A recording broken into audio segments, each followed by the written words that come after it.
Hello नमस्कार जय हिंद। जीतने वालों को मेरा सलाम और जीतेगा वही जो विश्वास करेगा। हिंदी साहित्य इतिहास के प्रश्नों की सीरीज चल रही है। व्याख्यात्मक रूप से हम सवालों को देख रहे हैं और वेरी इंपॉर्टेंट जो परीक्षा उपयोगी सवाल है उन्हीं को यहाँ पर है जो शामिल किया जा रहा है। आज की इस वीडियो के अंदर कुछ बिल्कुल आसान से सवाल हैं लेकिन बहुत बार है जो पूछे गए हैं, तो कईयों के प्रश्नों के उत्तर तो आपको ही कमेंट के अंदर बताने हैं, बाकी कुछ जो थोड़े से कठिन है उनके जवाब है जो मैं दे दूंगा। जैसे कि पहला प्रश्न है, प्रश्न आपको देखने में बिल्कुल सामान्य सा लगेगा और कई बार पूछा गया है कि हिंदी साहित्य का जो आरंभिक काल है, हिंदी साहित्य का जो आरंभिक काल है उसको आचार्य रामचंद्र शुक्ल ने है जो किस नाम से पुकारा या क्या कहा? आदिकाल, चारण काल, वीर गाथा काल या फिर सिद्ध सामंत काल। तो ये बिल्कुल आसान सा सवाल और कई बार पूछा गया है कि हिंदी साहित्य के जो आरंभिक काल था आचार्य रामचंद्र शुक्ल ने उसको क्या कहा है, किस नाम से है जो पुकारा है। तो इस सवाल का उत्तर है जो आपको कमेंट करके बताना है। अगला प्रश्न देखते हैं हम। सवाल है कि वीर गाथा काल का कवि नहीं है। कालों के अंदर आपको ध्यान में रखना कि कौन सा कवि है जो किस काल से संबंधित है, किस काल से रिलेट करता है। तो वीर गाथा काल का कवि नहीं है। यहाँ पर चंद्रबरदाई, नामदेव, जगनीक या फिर मधुकर कवि, कौन है जो वीर गाथा काल का कवि नहीं है? तो सही उत्तर क्या हो जाएगा यहाँ पर? सही उत्तर यहाँ पर अपना हो जाएगा नामदेव। नामदेव जो है वो वीरगाथा काल के कवि नहीं है, जबकि चंद्रबरदाई, जगनीक और मधुकर जो हैं ये वीरगाथा काल के कवि हैं। आगे हम बात करते हैं तीसरे सवाल की, और ये भी कई बार प्रश्न पूछा गया है और बिल्कुल आसान है कि वीरगाथा काल का जो सर्वश्रेष्ठ कवि है वो कौन माना जाता है? वीरगाथा काल का सर्वश्रेष्ठ कवि कौन माना जाता है? चंद्रबरदाई, जगनीक, दलपति विजय या फिर विद्यापति। चारों के चारों कवि ही बहुत उच्च कोटि के थे, लेकिन इनके अंदर भी विद्वानों ने किसको है जो वीरगाथा काल के अंदर सर्वश्रेष्ठ माना है? तो अपना सही उत्तर क्या हो जाएगा? सही उत्तर हो जाएगा चंद्रबरदाई, जिन्होंने पृथ्वीराज रासो लिखा है। और जगनीक का कौन सा ग्रंथ है, दलपति विजय का कौन सा ग्रंथ और विद्यापति के कौन से 2-3 प्रमुख ग्रंथ है उनका आप कमेंट करके जो बताइएगा। पिछले वीडियोज़ में जो कई बार इनके जो ग्रंथ हैं उनको मैंने बताया है। अगला सवाल देखिए, पृथ्वीराज रासो के रचनाकार हैं। जैसा कि मैंने पूर्व में कहा कि आज के इस वीडियो में बिल्कुल आसान से सवाल होने वाले हैं, ज़्यादातर के उत्तर आपको ही कमेंट करने हैं। पृथ्वीराज रासो के रचनाकार कौन है? जयदेव है, चंद्रबरदाई है, जगनीक है या फिर विद्यापति है? कमेंट करके बताइएगा। अगला सवाल भी आसान है, कबीरदास की भाषा थी ब्रज, कन्नौजी, सदूकड़ी या फिर खड़ी बोली? तो ये सवाल बिल्कुल आसान, लेकिन कई बार पूछा गया, उत्तर हो जाएगा सी अपना। कबीरदास की भाषा थी सदूकड़ी, और सदूकड़ी कहा किसने? तो शुक्ल जी ने कहा, और पंचमेल खिचड़ी किसने कहा वो भी आप कमेंट करके है जो बताइएगा। अगला प्रश्न है, अच्छा प्रश्न है, परीक्षा उपयोगी प्रश्न है कि नयन जो देखा कमल सा निर्मल नीर शरीर, नयन जो देखा कमल सा निर्मल नीर शरीर, और हंसत जो देखा हंस भा दसन नगहीर। प्रस्तुत पंक्तियों के रचयिता कौन है? तुलसीदास, जयशंकर प्रसाद, जायसी या फिर कबीरदास? क्या हो जाएगा उत्तर? तो यहाँ पर अपना उत्तर हो जाएगा जायसी। किन की पंक्तियाँ हैं? जायसी की सी विकल्प यहाँ पर है जो ठीक हो जाएगा। प्रश्न आपसे पूछा जा सकता है और बहुत बार आया है, शिवा बावनी।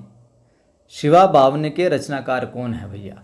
पद्माकर है, भूषण है, केशवदास है या फिर जगनीक है? शिवा बावनी के रचनाकार कौन है? तो भैया शिवा बावनी के अपने रचनाकार कौन हो जाएंगे? भूषण महोदय। कौन? भूषण। और ये अपने काल के अंदर वीर काव्य रचने वाले इकलौते है जो कवि हैं भूषण, या अपने काल के अंदर श्रेष्ठ कवि इनको माना जाता है वीरता के अंदर। अगला प्रश्न है कि नर की अरु नल की गति एक करी जोय, जे तो नीचो है चले ते तो ऊंचो होय। प्रस्तुत पंक्तियों के रचयिता कौन है?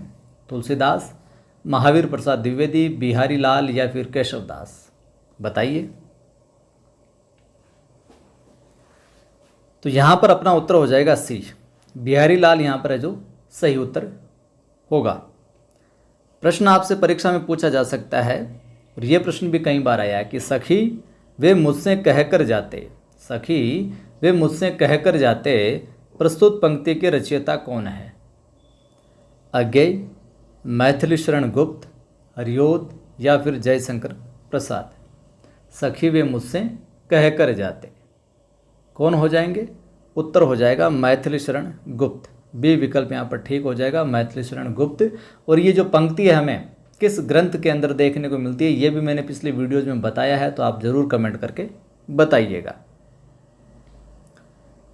प्रश्न परीक्षा में पूछा जा सकता है कि हिंदी कविता को छंदों की परिधि से मुक्त कराने वाले कवि कौन माने जाते हैं? हिंदी कविता को छंदों की, कि भैया छंदों की जो बाउंड्री, छंदों की जो सीमा है उससे परे की कोई चीज़ है, इससे मुक्त करवाने वाले कवि कौन थे? सुमित्रा नंदन पंत, जयशंकर प्रसाद, महादेव वर्मा या सूर्यकांत त्रिपाठी निराला। तो उत्तर क्या हो जाएगा? उत्तर हो जाएगा यहाँ पर सूर्यकांत त्रिपाठी निराला, डी विकल्प। देखिए प्रश्न सीधा सा सवाल पूछा जाता है कि मुक्त छंद के प्रवर्तक कौन, तो वहाँ पर निराला हो जाएगा। लेकिन यहाँ पर थोड़ा सा घुमा के सवाल दे दिया। सवाल वही है कि हिंदी कविता को छंदों की परिधि से मुक्त कराने वाले, छंदों की जो बाउंड्रीज थी कि छंद में ही कविता होगी भैया, छंद की जो कविता है उसी को श्रेष्ठ माना जाएगा, इस परिधि को तोड़कर इससे मुक्त करने वाले कौन थे? निराला थे। उन्होंने कहा कि भैया ऐ तुकांत कविता भी है जो रची जा सकती है, उसके अंदर भी है जो लयात्मकता, एक तारतम्य सहजता है जो रखी जा सकती है।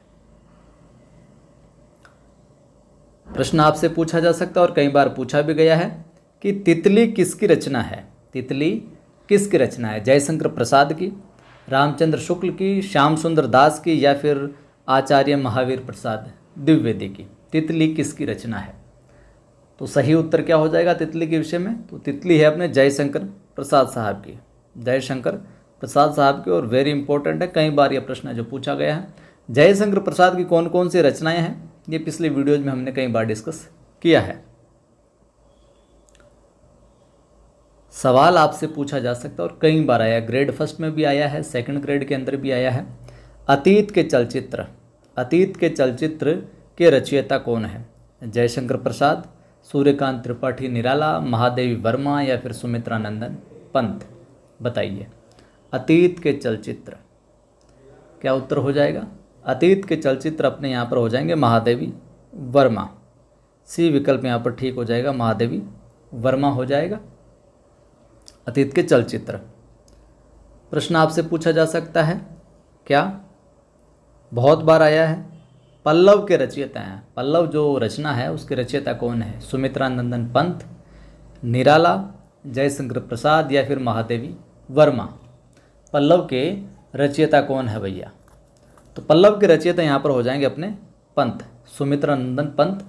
ये छायावादी रचनाकार हैं, पंत हो गए, प्रसाद हो गए, वर्मा हो गई अपने। ये सवाल भी कई बार आया है, कौन सा? कि चिंतामणि के रचयिता कौन है? चिंतामणि, जयशंकर प्रसाद, महावीर प्रसाद द्विवेदी, रामचंद्र शुक्ल या फिर हरिओद? चिंतामणि के रचयिता कौन है? तो चिंतामणि के रचयिता अपने हो जाएंगे कौन? रामचंद्र शुक्ल। रामचंद्र शुक्ल सी विकल्प यहाँ पर है जो ठीक हो जाएगा। अगला प्रश्न देखिए, और ये रचना भी कई बार पूछी गई, जन्मेजय का नाग यज्ञ। जन्मेजय का नाग यज्ञ किसकी कृति है? सेठ गोविंद दास की, जयशंकर प्रसाद की, लक्ष्मी नारायण लाल की या फिर गोविंद वल्लभ पंत की? क्या विकल्प ठीक होगा? जन्मेजय का नाग यज्ञ, तो ये जो कृति है ये अपने जयशंकर प्रसाद की है। किसकी है? जयशंकर प्रसाद की है। बी विकल्प यहाँ पर है जो अपना ठीक हो जाएगा। प्रश्न आपको देखने में आसान लगते होंगे भले ही, लेकिन ये ऐसे प्रश्न जो परीक्षा में बार बार रिपीट होते हैं और इनमें से प्रश्न आपको अवश्य परीक्षा के अंदर देखने को मिलेगा। अपने जो ये साहित्य इतिहास वाली सीरीज चला रखी है हमने, टॉप 10 प्रश्नों वाली, इसके अतिरिक्त भी कई सारे प्रश्न डाले हुए हैं। तो यकीन जानिए आपके इतिहास के अगर 45-50 प्रश्न आते हैं परीक्षा के अंदर, तो 30+ प्रश्न है जो यहीं से देखने को मिल जाएंगे, क्योंकि ये अति महत्वपूर्ण प्रश्न बार बार रिपीट होते हैं। घुमा फिरा कर कैसे भी पूछा जा सकता है, क्योंकि प्रश्नों के साथ में हम पिछले वीडियो में व्याख्या भी देख रहे हैं, तो सीधा प्रश्न नहीं आएगा तो फिर व्याख्या से पूछ लिया जाएगा, तो ध्यान में रखिएगा। हम दीवानों की क्या हस्ती है, आज यहाँ कल वहाँ चले, और मस्ती का आलम साथ चला, हम धूल उड़ाते जहाँ चले। प्रस्तुत पंक्तियों की रचयिता कौन है? ये पंक्तियाँ किसकी है? सियाराम शरण गुप्त की, भगवती चरण वर्मा की, सुभद्रा कुमारी चौहान की, या फिर रामधारी सिंह दिनकर की। तो यहाँ पर अपना सही उत्तर हो जाएगा भगवती चरण वर्मा। बी विकल्प यहाँ पर है जो ठीक हो जाएगा। आगे हम बात करें अगले प्रश्न की जो परीक्षा में पूछा जा सकता है। प्रश्न है अपना कि निम्नलिखित में से सबसे पहले अपनी आत्मकथा हिंदी में किसने लिखी? जो 4 विकल्प है, सबसे पहले अपनी आत्मकथा वो भी हिंदी के अंदर किसने लिखी? विकल्प है श्याम सुंदर दास ने, सेठ गोविंद दास ने, जवाहरलाल नेहरू ने, या फिर राजेंद्र प्रसाद ने। तो क्या उत्तर हो जाएगा? सबसे पहले आत्मकथा और वो भी हिंदी में, तो अपना उत्तर हो जाएगा डी, राजेंद्र प्रसाद महोदय ने है जो अपनी आत्मकथा हिंदी में लिखी सबसे पहले, इन चारों में से। ठीक, परीक्षा में प्रश्न पूछा जा सकता है और ये कई बार आया है कि अबला जीवन हाय तुम्हारी यही कहानी, आंचल में है दूध और आँखों में है पानी। उपयुक्त पंक्तियाँ किस काव्य की है? किसकी नहीं है, हमने पूछा किस काव्य की है? कामायनी की, साकेत की, यशोधरा की, या फिर आंसू से। क्या उत्तर हो जाएगा? सही उत्तर हो जाएगा अपना यशोधरा से। सी विकल्प ठीक हो जाएगा। और किसकी है ये पंक्तियाँ और ये काव्य, ये आप कमेंट करके है जो बताइएगा। जैसा कि मैंने शुरुआत में कहा कि आज की इस वीडियो में कुछ सरल प्रश्न होने वाला, और हम चाहते हैं कि आप इनके उत्तरों कमेंट करो। प्रश्न आपसे पूछा जा सकता है कि हिमालय के आंगन में उसे प्रथम किरणों का दे उपहार, उषा ने हंस अभिवादन किया और पहनाया हीरे का हार। प्रस्तुत पंक्तियों की रचयिता कौन है? रामधारी सिंह दिनकर, माखनलाल चतुर्वेदी, जयशंकर प्रसाद, या फिर मैथिली शरण गुप्त। क्या हो जाएगा उत्तर? उत्तर हो जाएगा यहाँ पर जयशंकर प्रसाद। सी विकल्प यहाँ पर है जो ठीक हो जाएगा अपना। चलिए, तो ये थे आज के वीडियो में कुछ इंपॉर्टेंट प्रश्न। अच्छे लगे ही होंगे, सरल लग सकते हैं, लेकिन परीक्षा में बार बार पूछे जाते हैं। वीडियो को शेयर भी कर दीजिएगा लाइक करने के साथ साथ। पहली बार अगर देख रहे हो सब्सक्राइब कर बेल आइकन क्लिक कर लीजिएगा ताकि हर वीडियो की सूचना आपको मिलती रहे। साथ ही साथ अपने टेलीग्राम चैनल है, एक तो नवसृजन क्लासेज नाम से, एक अपना कवि आदिगणेश नाम से, कवि आदिगणेश हिंदी नाम से। दोनों को ज्वाइन कर लीजिए ताकि इस प्रकार के जो वीडियोज़ है उनका नोटिफिकेशन वहाँ पर भी डालता रहता हूँ, PDF वगैरह अन्य सूचनाएँ वगैरह में डालता रहता हूँ। अपनी ऐप भी है नवसृजन क्लासेज नाम से, प्ले स्टोर से आप इंस्टॉल कर सकते हैं। ग्रेड 1 और 2 का बैच चल रहा है, जुड़कर अपनी तैयारी को बेहतरीन बना सकते हैं। साथ ही साथ नवसृजन क्लासेज नाम से अपनी इंस्टाग्राम ID भी है, तो उसको भी आप ज़रूर, अगर इंस्टाग्राम चलाते हैं, ज़रूर फॉलो कर लीजिएगा नवसृजन क्लासेज नाम से। उस पर रोज़ाना है जो वेरी इंपॉर्टेंट फैक्ट वगैरह पोस्ट वगैरह डाली जाती है, जो कि यकीनन वहाँ से परीक्षा में प्रश्न वहाँ से भी देखने को मिला। करंट की पोस्ट वगैरह भी डाली जाती है, और इम्पोर्टेंट जो पीछे के इतिहास से संबंधित, पॉलिटी से संबंधित जो सवाल होते हैं उनको पोस्ट के रूप में डाला जाता है। तो ज़रूर आप इंस्टाग्राम नवसृजन क्लासेज को भी फॉलो कर सकते हैं। साथ ही साथ अपना नवसृजन क्लासेज नाम से यूट्यूब चैनल भी, जिस पर रोज़ाना सुबह है जो 6 AM के ऊपर करंट की क्लास आती है बिल्कुल फ्री ऑफ कॉस्ट। इसके अतिरिक्त भी सवाल वगैरह डाले जाते हैं। नवसृजन क्लासेज इस यूट्यूब चैनल को भी आप सब्सक्राइब कर लीजिएगा। जय हिंद, फिर मिलता।